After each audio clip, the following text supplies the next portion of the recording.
Assalamualaikum warahmatullahi wabarakatuh. Salam sejahtera bagi kita semua yang saya hormati dosen pengampu mata kuliah Bahasa Indonesia yaitu Putri Kawati MPD serta teman-teman mahasiswa yang saya banggakan. Bersyukur kita panjatkan kehadirat Tuhan Yang Maha Esa karena pada video kali ini saya akan menyampaikan pidato dengan judul pendekatan spiritual dalam praktik keperawatan holistik. Hadirin sekalian, keperawatan bukan hanya tentang tindakan medis, prosedur, ataupun pengetahuan klinis. Di balik kompetensi teknis, terdapat dimensi lain yang tidak kalah penting, yaitu dimensi spiritual. Dan dalam pendekatan keperawatan holistik, seorang perawat tidak hanya melihat pasien sebagai tubuh yang sakit, tapi sebagai manusia yang utuh, yang memiliki aspek fisik, psikolog, sosial, dan spiritual.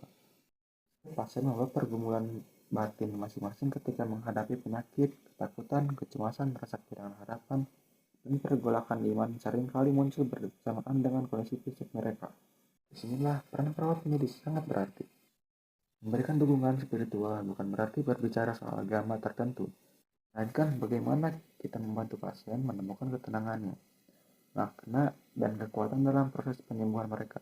Pendekatan spiritual dapat diwujudkan melalui hal-hal sederhana, misalnya mendengarkan keluhan pasien dengan penuh empati, menciptakan suasana tenang di ruangan perawatan, memberikan motivasi positif, atau menghormati kebiasaan ibadah pasien.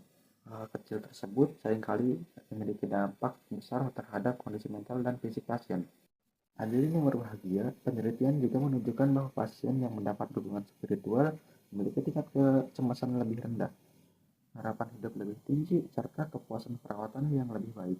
Melalui pendekatan spiritual, perawat tidak hanya membantu penyembuhan tubuh, tetapi juga menguatkan jiwa pasien. Ketika jiwa pasien lebih tenang, proses penyembuhan fisik pun dapat berlangsung lebih cepat atau optimal. Sebagai calon perawat, kita harus menyadari bahwa kompetensi klinis saja tidak cukup. Kita perlu mengembangkan kemampuan komunikasi secara proaktif, memahami nilai-nilai kemanusiaan, serta menjaga sensitivitas terhadap kebutuhan spiritual pasien. Dengan demikian, pelayanan yang kita berikan bukan sekadar pelayanan kesehatan, tetapi juga pelayanan kemanusiaan yang menyentuh hati. Hadirin sekalian, melalui pendekatan spiritual dalam praktik keperawatan holistik, kita sedang berupaya menjadikan profesi perawat bukan hanya sebuah pekerjaan, tapi panggilan untuk memberikan harapan, membawa ketenangan, dan menjadi bagian dari perjalanan penyembuhan pasien secara menyeluruh. Inilah yang membuat profesi kita begitu mulia dan berarti.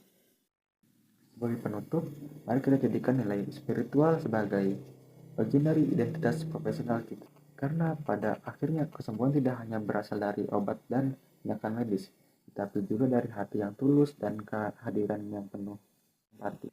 Sekian pidato dari saya. Terima kasih atas perhatian semuanya. Assalamualaikum warahmatullahi wabarakatuh.